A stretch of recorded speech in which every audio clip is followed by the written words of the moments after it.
Hello नमस्कार, मैं संदीप चौधरी आप सभी लोगों का बैंकिंग एकेडमी के यूट्यूब चैनल पर हार्दिक अभिनंदन करता हूं। जैसा कि आप लोगों के सामने सबसे पहले स्लाइड के अंदर लिखा हुआ था कि आज मैं आप लोगों को एक ऐसे स्टूडेंट से मिलवाने वाला हूं जो इस समय एसबीआई के अंदर एज ए जूनियर एसोसिएट के रूप में काम कर रहे हैं और वो अपनी सफलता की कहानी जो है वो आप लोगों के साथ शेयर करेंगे। तो मैं उनको बुलाने से पहले थोड़ा सा उनके बारे में मैं आपको इंट्रो देना चाहूँगा कि ये हमारे स्टूडेंट है 2017 के।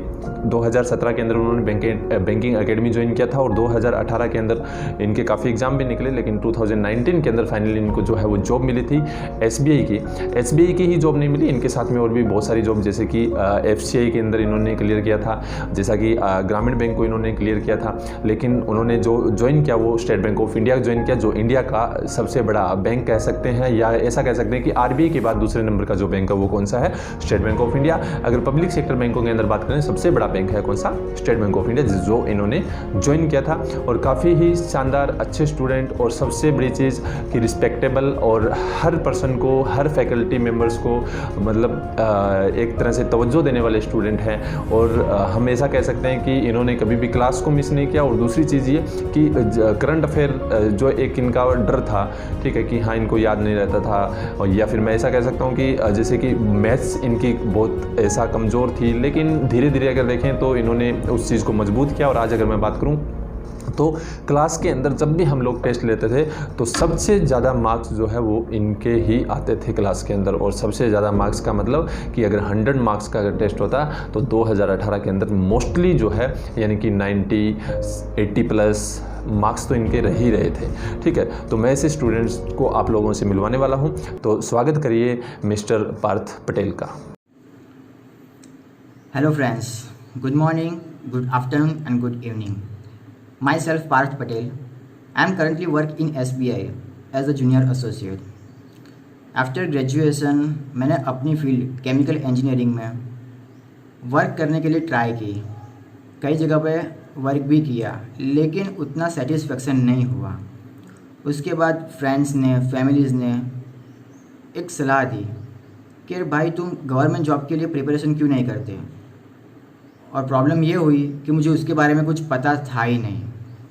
फिर मैंने 2-3 फ्रेंड्स से पूछा जो एक्चुअली प्रिपरेशन कर रहे थे, तो उन्होंने सजेस्ट किया 2-3 एकेडमीज़ के नाम।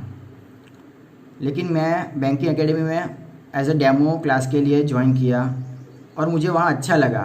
तो मैंने 17 के साल में इन मे मंथ ज्वाइन किया बैंकिंग एकेडमी।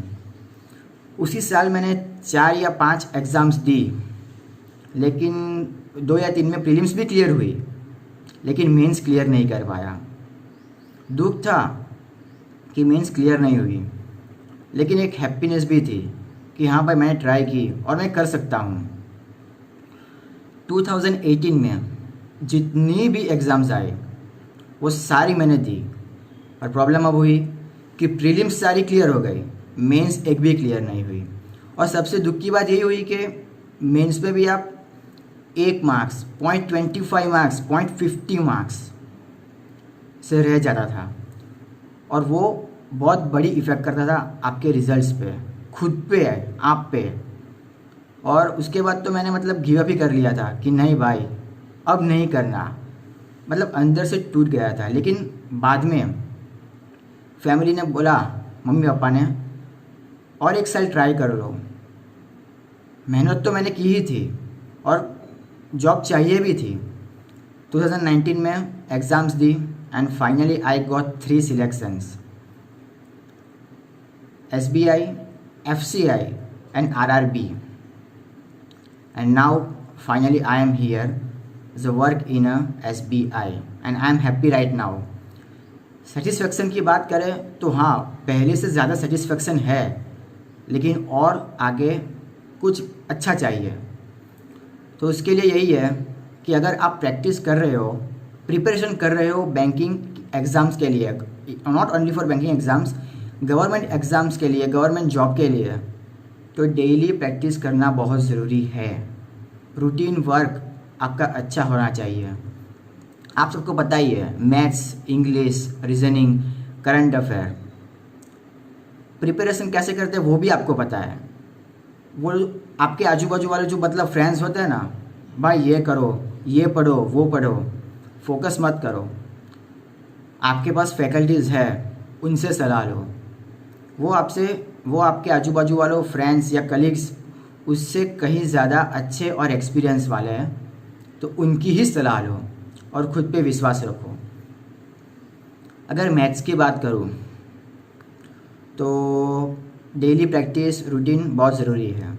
मैथ्स में सबसे ज़्यादा इम्पोर्टेंट ये है कि आप कैसे सॉल्व करते हो। अगर 10 लाख स्टूडेंट्स एग्ज़ाम दे रहे हैं तो 9 लाख लोग कोई एक पर्टिकुलर सम सॉल्व कर देंगे, लेकिन वो ज़रूरी नहीं है कि वो सॉल्व हमने भी किया। ज़रूरी ये है कि हमने कैसे सॉल्व किया, मतलब शॉर्ट ट्रिक। आप उसको कितने कम समय में कैसे सॉल्व करते हो वो ज़रूरी है। उसके बाद रीज़निंग के लिए तो आप जितनी प्रैक्टिस करोगे उतनी कम है। रीज़निंग सब्जेक्ट इजी है, बहुत इजी है, पर उसमें ज़रूरी चाहिए आपका प्रेजेंस ऑफ माइंड, क्योंकि उसमें नई नई ट्रिक्स, कैसे पजल सॉल्व करनी है, कैसे कोडिंग सॉल्व करना है, इनपुट आउटपुट कैसे सॉल्व करना है, वो आपके लिए बहुत ज़रूरी है और उसके लिए आपको प्रैक्टिस की बहुत ज़रूरत है। और इंग्लिश सब्जेक्ट, वाओ, इंग्लिश सबका फेवरेट होता है, सबका। तो उसके लिए आपको आपकी फैकल्टीज़ आपके साथ है, एडिटोरियल्स पढ़िए, जो भी पढ़िए इंग्लिश पे प्रैक्टिस करते रहिए। एंड या मेन थिंग्स, करंट अफेयर। मैंने मेन थिंग इसीलिए बोला क्योंकि करंट अफेयर बहुत ज़रूरी है। अगर आपको स्कोर करना है तो वो 3 सब्जेक्ट तो हर कोई सेम ही होगा, लेकिन आपको जो जॉब दिलवाएगा वो है करंट अफेयर। अगर मैं आपको पर्सनल एक्सपीरियंस की बात करूँ तो मेरी एक फ्रेंड है अभी भी। उसका मैथ्स काफ़ी अच्छा था, रीजनिंग भी अच्छा था और इंग्लिश काफ़ी हद तक अच्छा ही था, पर वो मार खा जाती थी करंट अफेयर में। इसलिए नहीं कि वो पढ़ नहीं रही थी, वो पढ़ती थी लेकिन डर जाती थी। और उसका रीज़न यही है, जब क्लास में संदीप सर सबसे पूछते थे तो सब आंसर दे पाते थे, लेकिन वो कभी कभार नहीं दे पाती थी, तो वो अंदर से डर जाती थी। उसका मतलब यही है कि उसने अपने आप को दूसरों से कंपेयर किया। अरे भाई, आप इतनी बड़ी रेस में जा रहे हो तो फिर अपने आप को दूसरों से कंपेयर मत करो, खुद पे फोकस करो। भाई ये वो पढ़ रहा है, अरे ये आंसर देता है, उसको सब आता है, अरे भाड़ में जाओ। आप अपने आप पे फोकस करो, आपको कितना आता है। करंट अफेयर के लिए मैं बोलूँगा, डेली के न्यूज़ अड्डा 24/7 आपको 15 से 16 न्यूज़ देती है, डेली के इनफ है। अगर आप एकेडमी के स्टूडेंट्स हो तो आपके लिए यही बोलूँगा, क्लास की सीट्स प्रॉपर पढ़ लो। 1 बार नहीं, 2 बार नहीं, 4 या 5 बार पढ़ना ही पड़ेगा, और रिवीजन बहुत टाइम। और संदीप सर जो लिखवाते हैं वो पढ़ो। मैंने कई लोगों से सुना है, यार संदीप सर बहुत लिखवाते हैं, तो भाई लिखो, पढ़ो, वो आपके लिए लिखवाते हैं, उनको कोई शौक़ नहीं है। अगर आप संदीप सर का लिखा हुआ पढ़ोगे, क्लास की सीट्स पढ़ोगे और बाकी डेली अपडेट रहोगे, तो सच बोल रहा हूँ, आपको कहीं और पे या कहीं और जगह पे मुंह मारने की ज़रूरत नहीं पड़ेगी। आधे लोगों से ज़्यादा के पास इतना मटेरियल्स है करंट अफेयर के लिए, अरे बाप रे, आप देख के चक्कर खा जाओगे। मतलब उन लोगों के पास मटेरियल्स तो है लेकिन टाइम नहीं है, तो भाई कलेक्ट क्यों करते हो? अगर आपके पास टाइम ही नहीं है तो जितना है उतना पढ़ो और उस पर फोकस करो।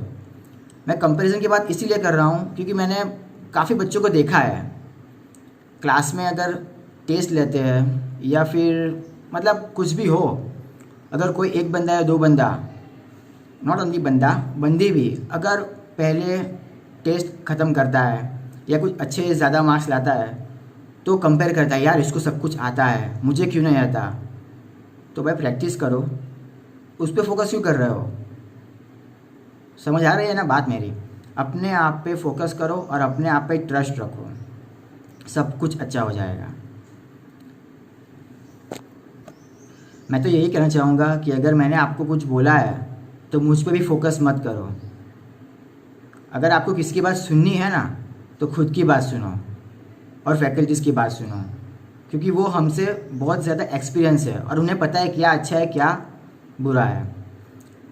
कुछ टाइम पहले हम भी आपकी जगह पे ही थे, तो यहाँ कुछ बोलने से मैं कुछ बड़ा नहीं बोलने वाला, क्या बड़ा नहीं बोल रहा हूँ। और मेरे जैसे जितने भी फ्रेंड्स हैं उनको सिर्फ सुनो कि उन्होंने कैसे किया है। अगर आपको करना है कुछ गवर्नमेंट जॉब लेनी है तो फैकल्टी आपके साथ ऑलवेज़ है और रहेगी, तो बस फोकस उन पे करो। और बात रही प्रिपरेशन की, तो डेली प्रैक्टिस, अभी आपके पास बहुत टाइम है। और जैसे ही ये कोरोना का इफ़ेक्ट ख़त्म होगा उसके बाद मतलब एग्ज़ाम्स पे एग्ज़ाम्स आएंगे, RRB, SBI, PO, clerk, IBPS, LIC, RBI, बहुत सारी एग्ज़ाम है, आपके पास बहुत सारी अपॉर्चुनिटी है। तो वो अपॉर्चुनिटी लेने के लिए अभी आपके पास टाइम है, तो आप अभी से प्रैक्टिस करो, डेली ऑनलाइन टेस्ट दो, करंट अफेयर्स के लिए ऑलवेज रेडी रहो। वो अगर आपका सही है ना तो बॉस माँ कसम आप लग जाओगे। एग्ज़ाम्स में अगर 50 क्वेश्चन आते हैं ना तो कोई भी ऐसा नहीं बोलेगा कि तुम 50 के 50 अटैम्प्ट करो, 40 से 42 45 अटैम्प्ट करो। 3-4 अगर गलत भी हो गए ना और अगर आप पे 32 से ज़्यादा मार्क्स आ गए ना, सच में आपके हाथ में गवर्नमेंट जॉब होगी। लेकिन साथ में वो 3 सब्जेक्ट भी फोकस करना ज़रूरी है। तो बस यही कहना चाहूँगा लास्ट में, प्रैक्टिस करते रहो करते रहो करते रहो, इसके अलावा आपके पास कोई ऑप्शन नहीं है। Thank you and all the best for next exams, all the very best, thank you.